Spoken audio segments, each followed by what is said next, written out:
안녕하세요. 상가몽땅의 최원철입니다. 오늘은 사실은 어떤 뭐 답사 내용이나 상권이나 상가에 대한 그런 내용이 아니고 사실은 그 책에 대한 소개를 제가 좀 하려고 합니다. 현장에서 상가를 중개하는 우리 현업 공인중개사님들이 굉장히 많이 계시고, 또 이번에는 30일에 공인중개사 시험이 10월 말에 시험 보고 이제 좀 있으면 합격자 발표가 나는데, 근래에 이제 새로 또 이 시험을 보신 분들이 새롭게 상가를 공부하기 위해서 어떤 책을 봤으면 좋은가라는 질문도 좀 여러 부류 여러분들한테 제가 지금 받고 있어서 그냥 책을 조금 제가 집필한 거지만 좀 안내를 해드리려고 합니다.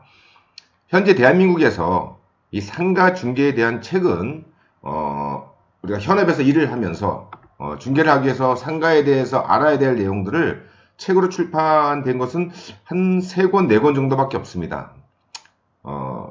물론 제가 써서 그런지 모르겠지만 감히 제가 자부를 하는데, 지금 이 화면에 보이고 있는 최원철의 상가중개 실무 바이블이 실제 사례만 한 250개가 있고, 그리고 현실적으로 중개를 하실 때, 상가를 중개를 하실 때 현실적으로 도움이 될 내용들이 거의 있다. 이렇게 말씀드릴 수가 좀 있습니다. 너무 뭐 자화자찬 같아서 죄송하지만, 뭐 교보문고나 이런 인터넷 서점을 뒤져서 상가 중개에 대한 책을 찾아보시고 그 목차나 또는 내용들을 조금 보시면 충분히 제가 집필한 상가 중개 실무 바이블이 어떤 우수성 그리고 현실적인 도움이 된다는 것을 아마 아시게 될 겁니다. 우리가 공인중개에서 공부를 하거나 또 현업에서 주거용 부동산 위주로 중개를 하시는 분들이 상가를 중개를 할 때는 사실 우리가 배우지 않았던 내용들, 그러나 반드시 알아야지만 중개사고가 발생되지 않는 그런 내용들이 이 상가중개 실무 바이블에 있으니까, 정말 우리 중개업에서 어떤 수익을 창출하고 약간의 차별성을 두려고 그러면 이 책은 반드시 봐야 되는, 읽고 숙지하고 사무실에 비치를 해둬야 되는 필독서다 라고 제가 조금 제 책을 자화자찬하면서 소개를 좀 이렇게 하겠습니다. 그리고 어떤 질문을 요새 근래에 받냐면, 이번에 이제 시험 보신 분들, 30일에 공인중개사 시험 보신 분들한테 제가 질문을 좀 몇 분한테 받았어요. 명품 상가 중개 실무라는 책이 있는데 그것도 봐야 됩니까? 이런 질문을 많이 합니다. 제가 그거는 보이시죠? 자, 제 얼굴 가리고 명품 상가 중개 실무입니다. 이것도 물론 제가 쓴 책입니다. 근데 이 책은 언제 제가 집필을 했냐면, 집필해서 출판한 시점이 2013년도 7월 달에, 여기 보시면 2013년도, 지금이 20년 11월 달이니까 7년 전에 집필해서 출판한 책입니다. 그래서 2019년까지 약 6년간 한 10,000권 정도가 팔렸습니다. 많은 분들이 사셨죠. 그러다가 제가 이제 물론 중간중간에 법이 개정된 것들은 그때 수정된 내용을 집어넣어서 새롭게 찍고 했었는데, 좀 더 내용을 풍성하게 하기 위해서 사례를, 이 명품 상가 중개 실무에 비해서 사례를, 여기는 한 150개 정도의 사례가 있고, 이 상가 중개 실무 바이블 이 책에는 한 100개 정도 사례를 제가 더 집어넣었습니다.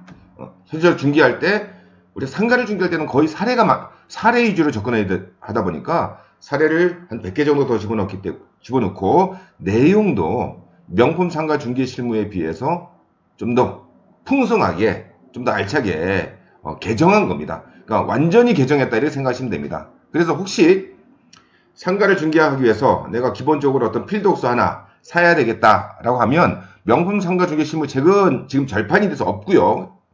시중에 현재는 명품 상가 중개 실무를 훨씬 업그레이드한 상가 중개 실무 바이블 책을 사셔서 중개업을 하실 때, 중개업, 상가를 중개하실 때 실질적인 도움이 되기를 바랍니다. 잠깐 목차를 잠깐 볼까요? 어떤 내용이 있는지 간략하게만 말씀드리겠습니다. 주요 내용만 볼게요. 뭐 총론 이건 읽어보시면 되고요. 사실은 핵심은 여기에 있습니다. 상가 중개와 관련된 개별 항목들 이래서 가장 기본적이고 알아야 될 건축물 용도, 그 다음에 일반 건축물, 그리고 자주 발생하진 않지만 계단이 하나냐 두 개냐에 따라서 중개할 때 중개사고 발생할 수도 있고 발생하지도 않고요. 그 다음 보시면 여기 정화조 용량, 어떤 건물은 정화조가 있고 또는 어떤 건물은 없고, 있을 때는 상가를 중개할 때 어떤 문제가 발생되는지, 그리고 하수구 원인자 부담금 문제, 그리고 주차장, 그리고 다중이업소, 고시원이나 요양병원 같은 다중이업소를 중개할 때, 그리고 뭐 과거에는 정화구역이라고 표현했지만 지금은 보호구역 200m 이내, 이 200m 이내는 많이 들어보셨을 거예요. 그리고 학원을 중개할 때 체크해야 될 것들, 우리 학원 중개는 많이 하게 됩니다. 그리고 영업자 지휘승계 문제, 행정처분 문제, 그리고 편의점, 슈퍼나 편의점을 중개할 때 항상 문제가 되는 담배 소매인, 담배 판매권, 이런 개별적인 항목들이 이 책에 사례들이 굉장히 많이 들어가서 있다. 그리고 또 하나, 이 세금 부분인데요. 상가는 사실 양도세나 취득세나 재산세는 크게 문제가 안 됩니다. 지금까지 우리 주택처럼, 아파트처럼 취득세가 바뀌고 뭐 중과세가 되고 뭐 하여튼 이런 것들이 거의 없었기 때문에 크게 문제가 안 되는데, 정말 중요한 거는 우리가 상가를 중개할 때 이 부가세입니다. 그래서 부가세에 대한 부분이 이 책에는 한 3, 40페이지 정도, 이 중개실무 바이블 책이 한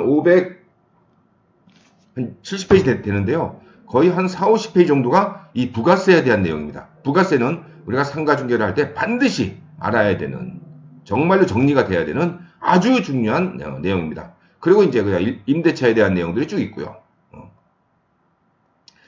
자, 오늘은 제가 여러분들한테 비록 제가 집필한 책이지만 우리 중개사님들이 상가를 중개할 때 반드시 읽고 숙지하고, 그리고 사무실에 비치를 꼭 해둬서 필요할 때 찾아봐야 되는 저의 책, 상가 중개 실무 바이블을 소개하는 시간을 잠깐 가졌습니다.